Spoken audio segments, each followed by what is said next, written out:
Welcome to Beyond the Shadows, where darkness whispers and chilling tales come to life. On this channel, we dive deep into the unknown, unraveling ghostly encounters, haunting mysteries, and eerie legends that send shivers down your spine.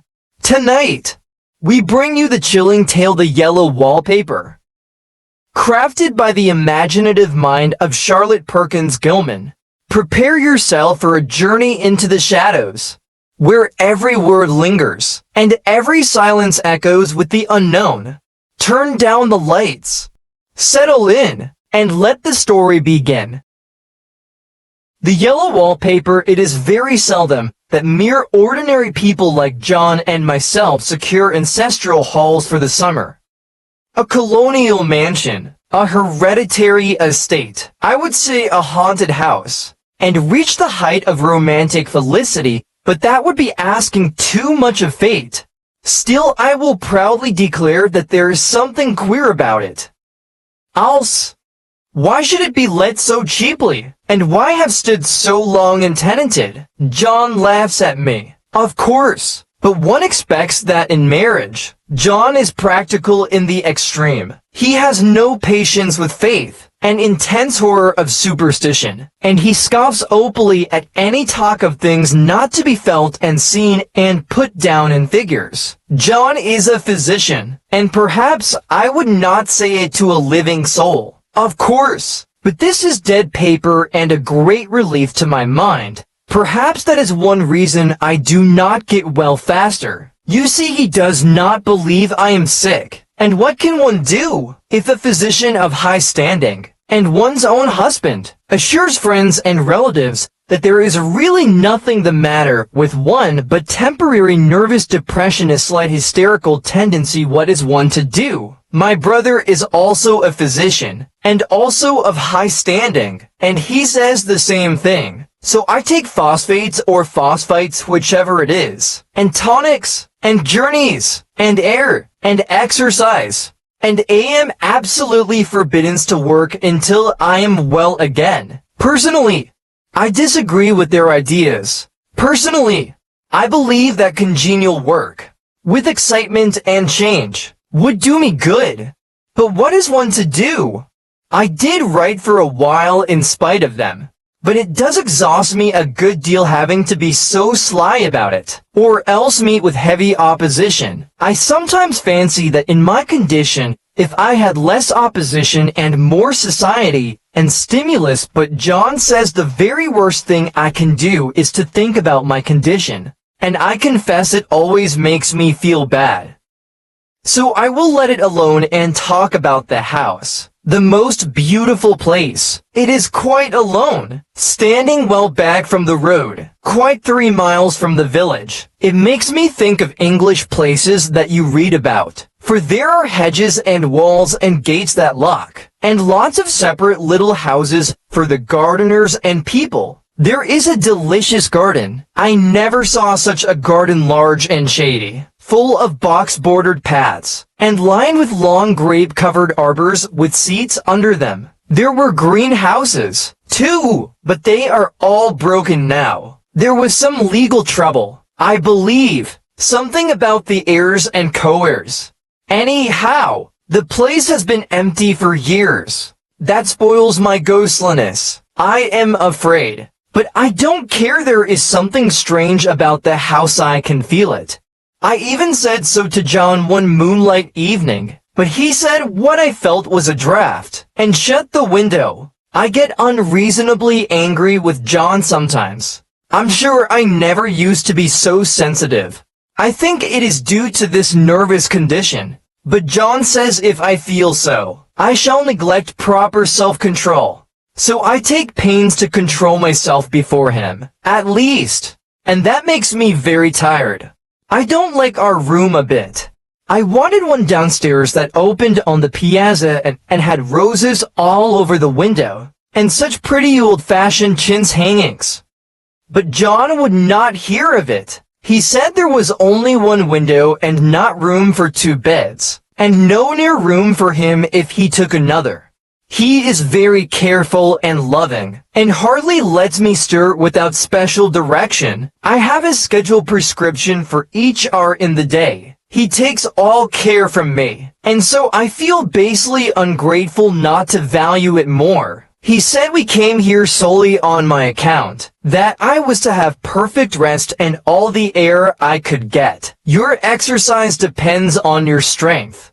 My dear, said he, and your food somewhat on your appetite, but air you can absorb all the time, so we took the nursery at the top of the house. It is a big, airy room, the whole floor nearly, with windows that look all ways, and air and sunshine galore. It was nursery first and then playroom and gymnasium, I should judge, for the windows are barred for little children, and there are rings and things in the walls. The paint and paper look as if a boys' school had used it.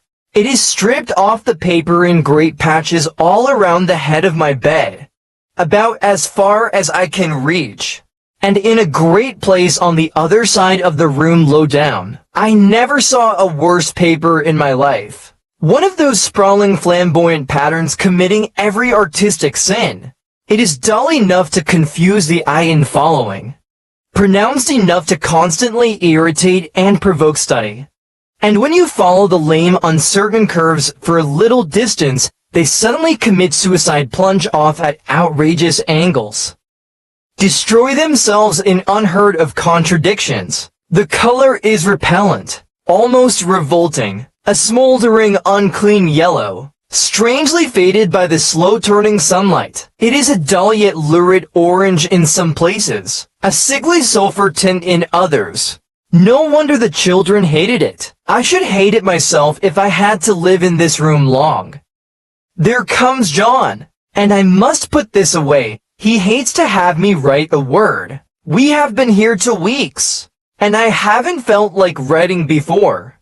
Since that first day, I am sitting by the window now, up in this atrocious nursery, and there is nothing to hinder my writing as much as I please, save lack of strength. John is away all day, and even some nights when his cases are serious. I am glad my case is not serious, but these nervous troubles are dreadfully depressing. John does not know how much I really suffer. He knows there is no reason to suffer, and that satisfies him. Of course, it is only nervousness. It does weigh on me so not to do my duty in any way. I meant to be such a help to John, such a real rest and comfort, and here I am a comparative burden already. Nobody would believe what an effort it is to do what little I am able, to dress and entertain, and order things. It is fortunate Mary is so good with the baby, such a dear baby, and yet I cannot be with him. It makes me so nervous. I suppose John never was nervous in his life. He laughs at me so about this wallpaper. At first he meant to repaper the room, but afterwards he said that I was letting it get the better of me, and that nothing was worse for a nervous patient than to give way to such fancies. He said that after the wallpaper was changed it would be the heavy bedstead, and then the barred windows, and then that gate at the head of the stairs, and so on. You know the place is doing you good, he said. And really, dear, I don't care to renovate the house just for a 3 months rental. Then do let us go downstairs, I said. There are such pretty rooms there. Then he took me in his arms and called me a blessed little goose, and said he would go down to the cellar, if I wished, and have it whitewashed into the bargain. But he is right enough about the beds and windows and things. It is an airy and comfortable room as anyone need wish, and, of course, I would not be so silly as to make him uncomfortable just for a whim. I'm really getting quite fond of the big room. All but that horrid paper. Out of one window I can see the garden, those mysterious deep-shaded arbors, the riotous old-fashioned flowers, and bushes and gnarly trees. Out of another I get a lovely view of the bay, and a little private wharf belonging to the estate. There is a beautiful shaded lane that runs down there from the house. I always fancy I see people walking in these numerous paths and arbors, but John has cautioned me not to give way to fancy in the least. He says that with my imaginative power and habit of story making, a nervous weakness like mine is sure to lead to all manner of excited fancies, and that I ought to use my will and good sense to check the tendency. So I try. I think sometimes that if I were only well enough to write a little, it would relieve the press of ideas and rest me. But I find I get pretty tired when I try. It is so discouraging not to have any advice and companionship about my work. When I get really well, John says we will ask Cousin Henry and Julia down for a long visit. But he says he would as soon put fireworks in my pillowcase as to let me have those stimulating people about now. I wish I could get well faster, but I must not think about that. This paper looks to me as if it knew what a vicious influence it had. There is a recurrent spot where the pattern lolls like a broken neck and to bulbous eyes stare at you upside down. I get positively angry with the impertinence of it and the everlastingness. Up and down and sideways they crawl, and those absurd, unblinking eyes are everywhere. There is one place where two breadths didn't match, and the eyes go all up and down the line, one a little higher than the other. I never saw so much expression in an inanimate thing before. And we all know how much expression they have. I used to lie awake as a child and get more entertainment and terror out of blank walls and plain furniture than most children could find in a toy store. I remember what a kindly wink the knobs of our big old bureau used to have, and there was one chair that always seemed like a strong friend. I used to feel that if any of the other things looked too fierce, I could always hop into that chair and be safe. The furniture in this room is no worse than inharmonious, however, for we had to bring it all from downstairs. I suppose when this was used as a playroom they had to take the nursery things out. And no wonder. I never saw such ravages as the children have made here. The wallpaper, as I said before, is torn off in spots, and it sticketh closer than a brother. They must have had perseverance as well as hatred. Then the floor is scratched and gouged and splintered. The plaster itself is dug out here and there, and this great heavy bed, which is all we found in the room, looks as if it had been through the wars. But I don't mind it a bit, only the paper. There comes John's sister. Such a dear girl as she is, and so careful of me. I must not let her find me writing. She is a perfect and enthusiastic housekeeper, and hopes for no better profession. I verily believe she thinks it is the writing which made me sick. But I can write when she is out, and see her a long way off from these windows. There is one that commands the road, a lovely shaded winding road, and one that just looks off over the country. A lovely country, too, full of great elms and velvet meadows. This wallpaper has a kind of sub-pattern in a different shade, a particularly irritating one, for you can only see it in certain lights, and not clearly then. But in the places where it isn't faded and where the sun is just so, I can see a strange, provoking, formless sort of figure that seems to skulk about behind that silly and conspicuous front design. There's sister on the stairs. Well, the 4th of July is over. The people are gone and I am tired out. John thought it might do me good to see a little company. So we just had Mother and Nellie and the children down for a week. Of course I didn't do a thing. Jenny sees to everything now, but it tired me all the same. John says if I don't pick up faster he shall send me to Weir Mitchell in the fall, but I don't want to go there at all. I had a friend who was in his hands once, and she says he is just like John and my brother, only more so. Besides, It is such an undertaking to go so far. I don't feel as if it was worthwhile to turn my hand over for anything, and I'm getting dreadfully fretful and querulous. I cry at nothing, and cry most of the time. Of course I don't when John is here, or anybody else, but when I am alone, and I'm alone a good deal just now. John is kept in town very often by serious cases.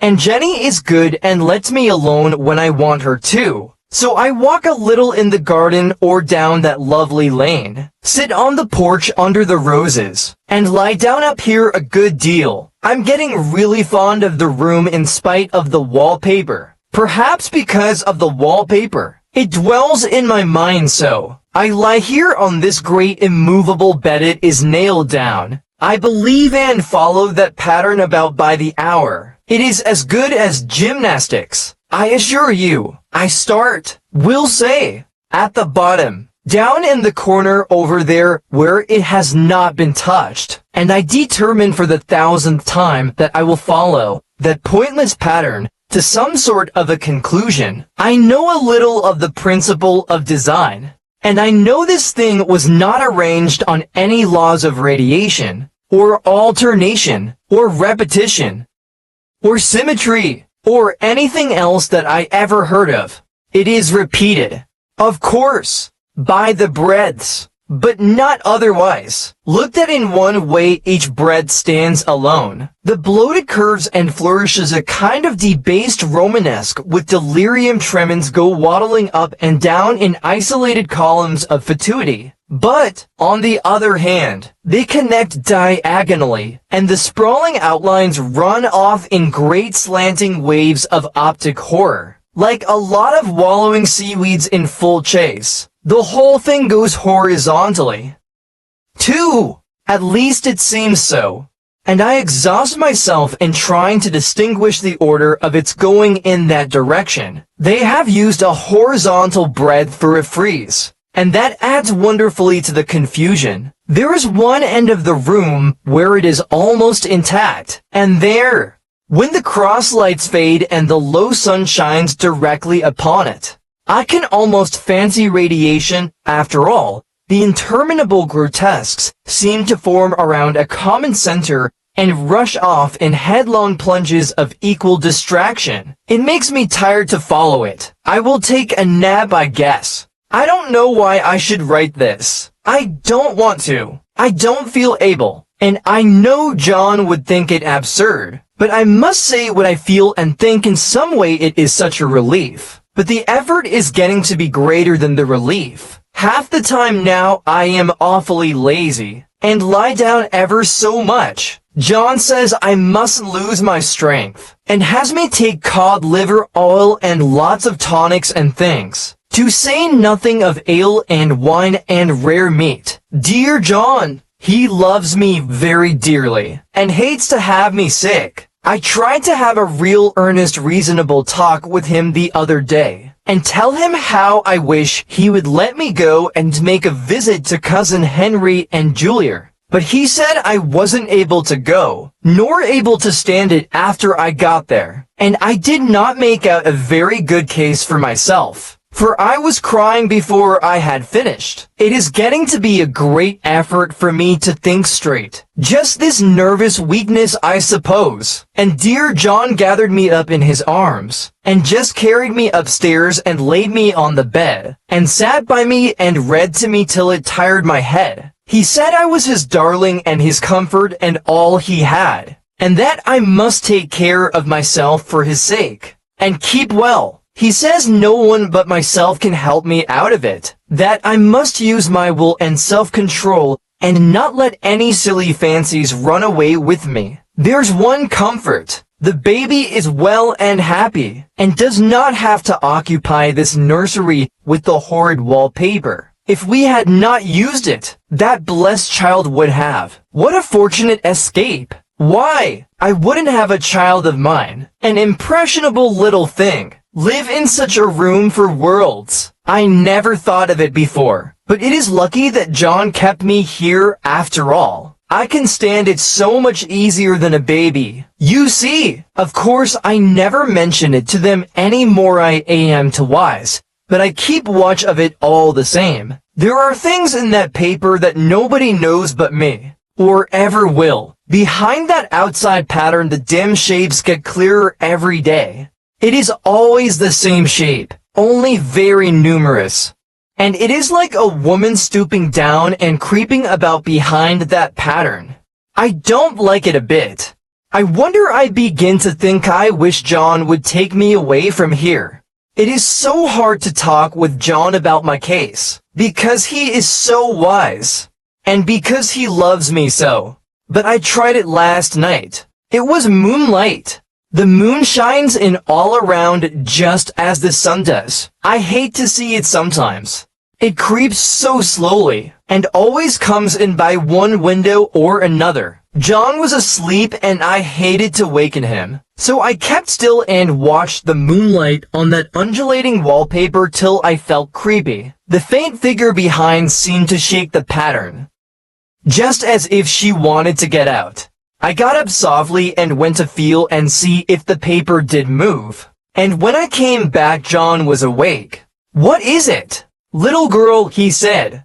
"Don't go walking about like that, you'll get cold." I thought it was a good time to talk. So I told him that I really was not gaining here, and that I wished he would take me away. "Why, darling," said he, "our lease will be up in 3 weeks. And I can't see how to leave before. The repairs are not done at home, and I cannot possibly leave town just now. Of course, if you were in any danger, I could and would, but you really are better, dear, whether you can see it or not. I am a doctor, dear, and I know you are gaining flesh and color. Your appetite is better. I feel really much easier about you. I don't weigh a bit more," said I, "nor as much, and my appetite may be better in the evening when you are here, but it is worse in the morning when you are away." "Bless her little heart," said he with a big hug. "She shall be as sick as she pleases. But now let's improve the shining hours by going to sleep, and talk about it in the morning." "And you won't go away?" I asked gloomily. "Why? How can I, dear? It is only 3 weeks more, and then we will take a nice little trip of a few days while Jenny is getting the house ready." "Really, dear, you are better. Better in body perhaps," I began, and stopped short, for he sat up straight and looked at me with such a stern, reproachful look that I could not say another word. "My darling," said he, "I beg of you, for my sake and for our child's sake, as well as for your own, that you will never for one instant let that idea enter your mind. There is nothing so dangerous, so fascinating, to a temperament like yours. It is a false and foolish fancy. Can you not trust me as a physician when I tell you so?" So of course I said no more on that score, and we went to sleep before long. He thought I was asleep first, but I wasn't, and lay there for hours trying to decide whether the front pattern and the back pattern really did move together or separately. On a pattern like this, by daylight, there is a lack of sequence, a defiance of law. That is a constant irritant to a normal mind. The color is hideous enough, and unreliable enough, and infuriating enough. But the pattern is torturing. You think you have mastered it. But just as you get well underway and following, it turns a back somersault and there you are. It slaps you in the face, knocks you down, and tramples upon you.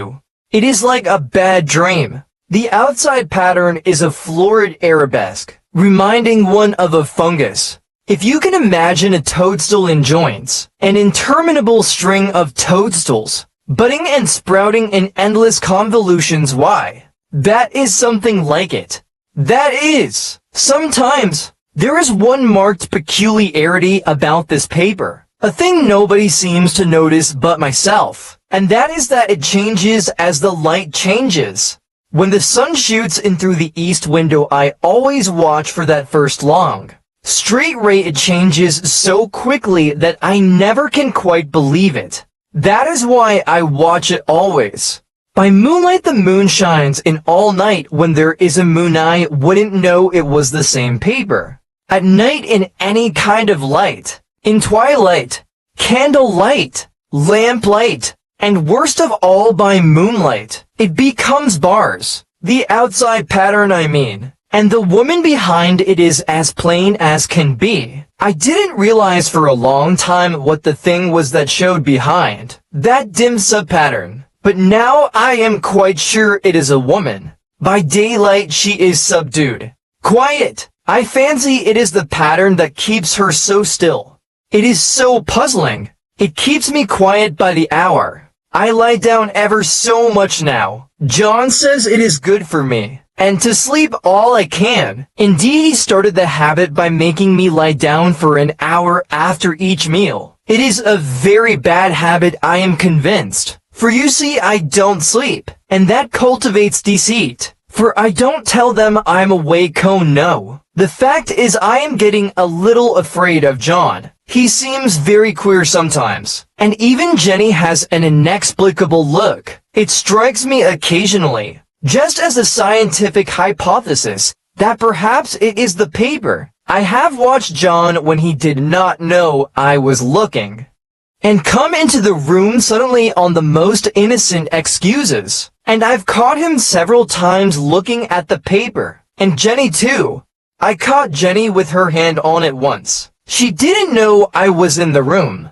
And when I asked her in a very quiet voice, with the most restrained manner possible, what she was doing with the paper, she turned around as if she had been caught stealing, and looked quite angry. Asked me why I should frighten her so. Then she said that the paper stained everything it touched, that she had found yellow smooches on all my clothes and John's, and she wished we would be more careful. Did not that sound innocent?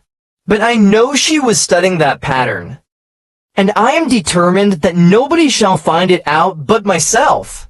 Life is very much more exciting now than it used to be. You see, I have something more to expect, to look forward to watch. I really do eat better, and am more quiet than I was. John is so pleased to see me improve. He laughed a little the other day, and said I seem to be flourishing in spite of my wallpaper. I turned it off with a laugh. I had no intention of telling him it was because of the wallpaper. He would make fun of me. He might even want to take me away. I don't want to leave now until I have found it out. There is a week more, and I think that will be enough. I'm feeling ever so much better. I don't sleep much at night, for it is so interesting to watch developments. But I sleep a good deal in the daytime.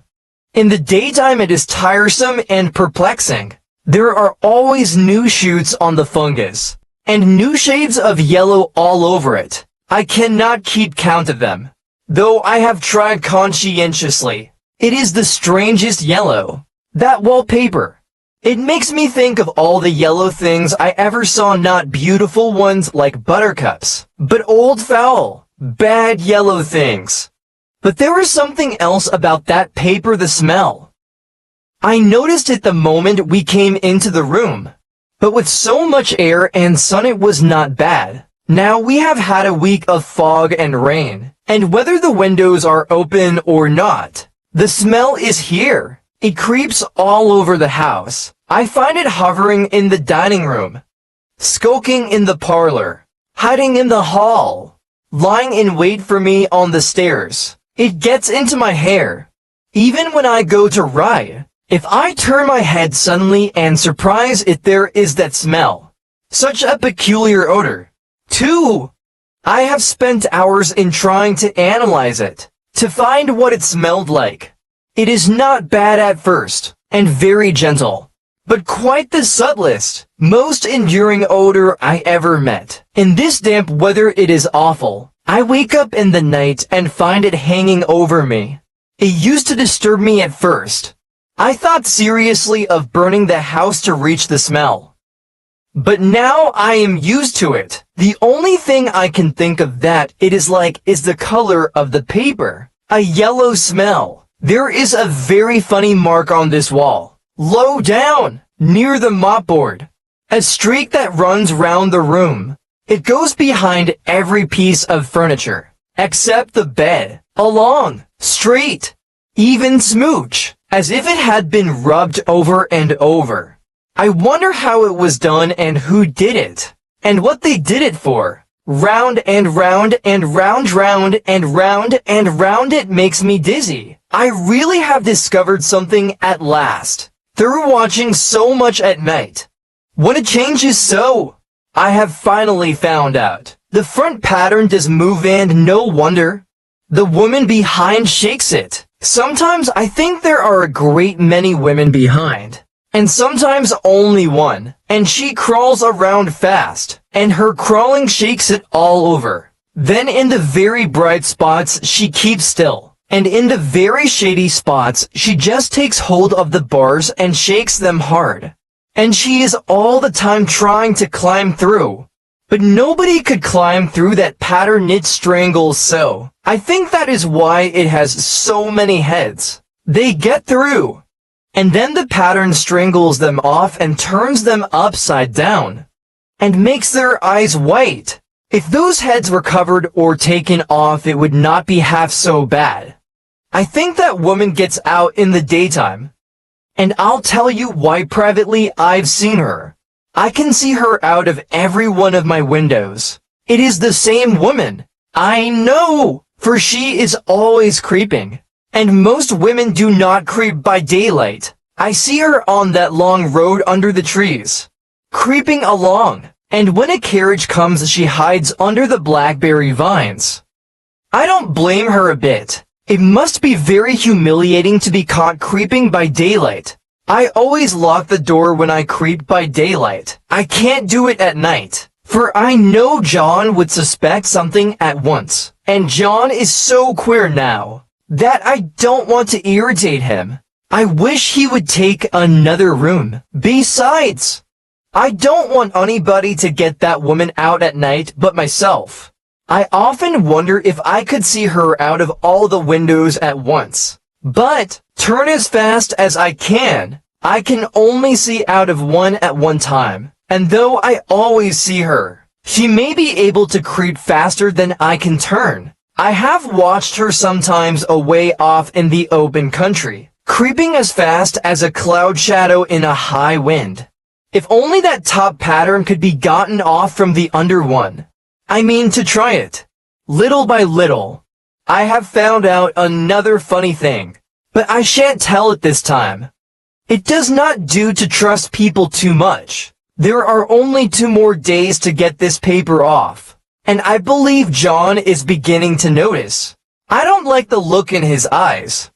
And I heard him ask Jenny a lot of professional questions about me. She had a very good report to give. She said I slept a good deal in the daytime. John knows I don't sleep very well at night. For all I'm so quiet. He asked me all sorts of questions, too, and pretended to be very loving and kind, as if I couldn't see through him.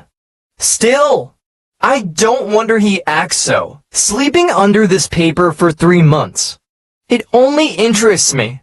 But I feel sure John and Jenny are secretly affected by it. Hurrah! This is the last day, but it is enough. John is to stay in town overnight, and won't be out until this evening. Jenny wanted to sleep with me, the sly thing. But I told her I should undoubtedly rest better for a night all alone. That was clever. For really I wasn't alone a bit. As soon as it was moonlight and that poor thing began to crawl and shake the pattern, I got up and ran to help her. I pulled and she shook. I shook and she pulled. And before morning we had peeled off yards of that paper. A strip about as high as my head and half around the room. And then when the sun came and that awful pattern began to laugh at me, I declared I would finish it today. We go away tomorrow, and they are moving all my furniture down again to leave things as they were before. Jenny looked at the wall in amazement, but I told her merrily that I did it out of pure spite at the vicious thing. She laughed and said she wouldn't mind doing it herself, but I must not get tired. How she betrayed herself that time. But I am here, and no person touches this paper, but me not alive. She tried to get me out of the room it was to patent, but I said it was so quiet and empty and clean now that I believed I would lie down again and sleep all I could, and not to wake me even for dinner I would call when I woke. So now she is gone, and the servants are gone, and the things are gone, and there is nothing left but that great bedstead nailed down, with the canvas mattress we found on it. We shall sleep downstairs tonight, and take the boat home tomorrow. I quite enjoy the room. Now it is bare again. How those children did tear about here. This bedstead is fairly gnawed, but I must get to work. I have locked the door and thrown the key down into the front path. I don't want to go out, and I don't want to have anybody come in. Till John comes, I want to astonish him. I've got a rope up here that even Jenny did not find. If that woman does get out and tries to get away, I can tie her. But I forgot I could not reach far without anything to stand on. This bed will not move. I tried to lift and push it until I was lame, and then I got so angry I bit off a little piece at one corner, but it hurt my teeth. Then I peeled off all the paper I could reach standing on the floor. It sticks horribly and the pattern just enjoys it. All those strangled heads and bulbous eyes and waddling fungus growths just shriek with derision. I am getting angry enough to do something desperate. To jump out of the window would be admirable exercise, but the bars are too strong even to try. Besides, I wouldn't do it. Of course not. I know well enough that a step like that is improper and might be misconstrued. I don't like to look out of the windows, even there are so many of those creeping women. And they creep so fast. I wonder if they all come out of that wallpaper as I did? But I am securely fastened now by my well-hidden rope. You don't get me out in the road there. I suppose I shall have to get back behind the pattern when it comes night. And that is hard. It is so pleasant to be out in this great room and creep around as I please. I don't want to go outside. I won't, even if Jenny asks me to. For outside you have to creep on the ground, and everything is green instead of yellow. But here I can creep smoothly on the floor, and my shoulder just fits in that long smooch around the wall, so I cannot lose my way. Why, there's John at the door. It is no use. Young man, you can't open it. How he does call and pound. Now he's crying for an axe. It would be a shame to break down that beautiful door. John dear, said I in the gentlest voice, the key is down by the front steps, under a plantain leaf. That silenced him for a few moments.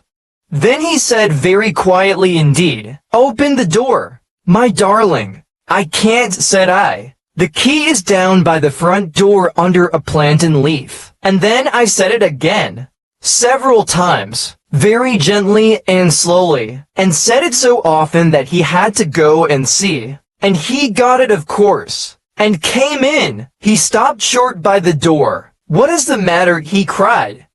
For God's sake, what are you doing? I kept on creeping just the same. But I looked at him over my shoulder. I've got out at last, said I, in spite of you and Jane. And I've pulled off most of the paper. So you can't put me back. Now why should that man have fainted?